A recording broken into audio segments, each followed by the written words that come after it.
دختره بدبخت. من الینام علی.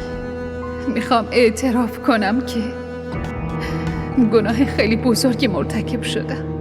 اعتراف میکنم که در گذشته با پسری ارتباط داشتم، همون پسری که شوهرم پیامو شد. من از شوهرم معذرت میخوام.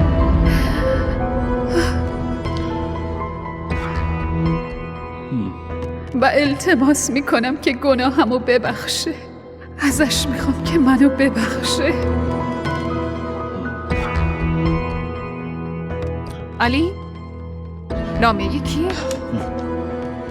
بالاخره قبول کرد که چه غلطی کرده.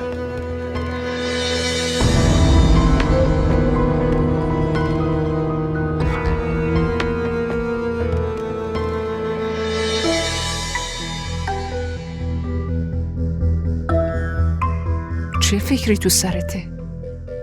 با وجود این همه رسوایی میخوای باهاش زندگی کنی؟ اینو شما به هم بگو چی کار کنم. با وجود این که همه این چیزا رو میدونم باهاش زندگی کنم یا ول کنم بره؟ علی، من چطور میتونم جواب تو بدم؟ اون همسرته. خودت باید تصمیم بگیری که میخوای باهاش زندگی کنی یا نه.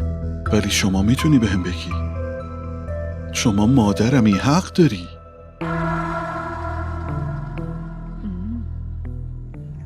خب اگه بهت بگم تو انجامش میدی؟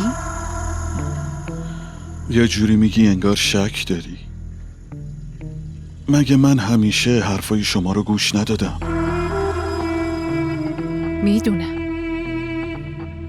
تو همیشه اون کاری رو میکنی که من میخوام. بهت میگم. پس زودتر به هم بگو که باید چی کار کنم. گوش کن پسرم. ببین، اون دختر اشتباهش رو قبول کرده. ما این حقو داریم که هر طور که بخوایم باهاش رفتار کنیم. الان تو باید فکر کنی. فهمیدی؟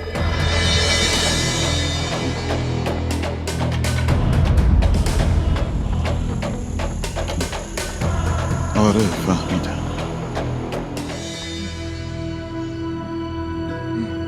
خیلی اعصاب منو خورد کردی الینا حسیب. الینا علی. اسم اون آدمو جلو من نیار که خیلی ازش بدم میاد. بدت بیاد یا نه، اون شوهرمه. نمیتونم درکت کنم. خیلی دوست داری زن اون آدم احمق باشی، درسته؟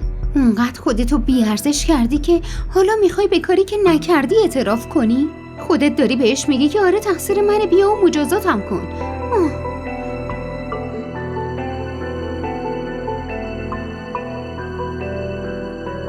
پس چی کار میکردم؟ ها؟ زندگی من که نابود شد. زندگی تو رو با خودم نابود میکردم. چرا متوجه نیستی؟ تو الان اونجا عزت و احترام داری؟ احترام؟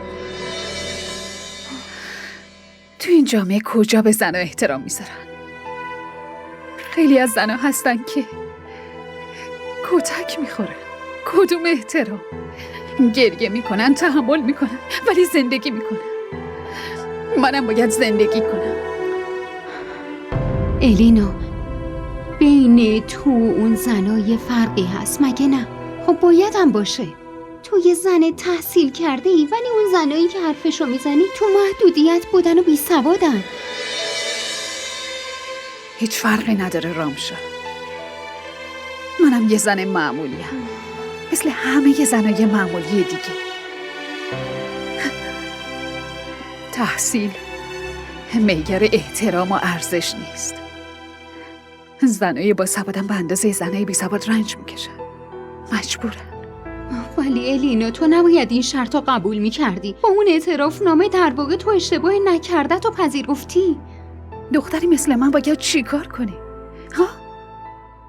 دختری که سایه پدر بالای سرش نباشه، داداشش ازش دور باشه، مامانشم از قصه دخترش بیمار و نگران باشه، باید چی کار کنه؟ این فقط یه خواستگار بود. 10 تای دیگه هم پیدا میشه. اون 10 تا هم همین طرز فکر رو دارن. رامشو باید بفهمی که این جامعه هیچ وقت عوض نمیشه. تو این جامعه ازدواج میکنی و باید تو همین جامعه زندگی کنی. فهمیدی چی میگم؟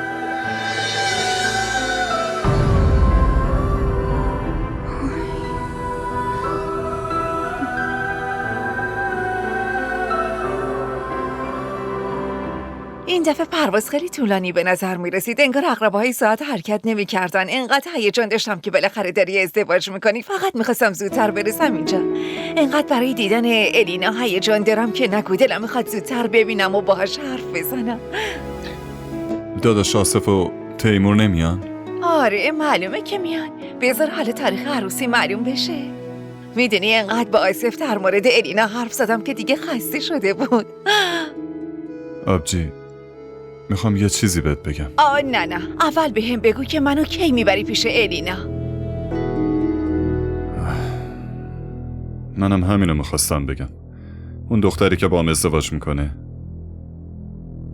الینا نیست.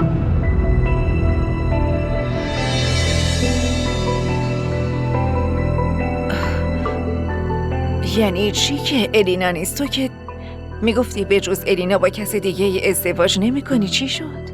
آره همینطور بود، اما الان نه. تو چی داری میگی شهزاد؟ منظورت چیه؟ آبجی اون دختری که باهاش دوستم اون الینا نیست. ولی تو که میگفتی با الینا در ارتباطی، پس اون چی بود؟ بهتون دروغ میگفتم. اون دختر کیه؟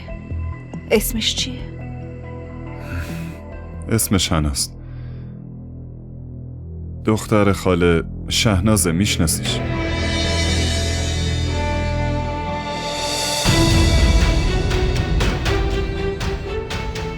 شهزاد تو معلوم هست چی داری میگی؟ عقل تو از دست دادی؟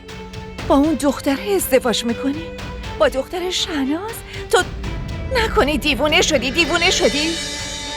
آبجی جان، آبجی اون اصلا مناسب تو آبجی نیست بشین. شهزاد. این دیگه چه آبجی ورزشه؟ آروم باش، اول حرفامو گوش کن، برات توضیح میدم.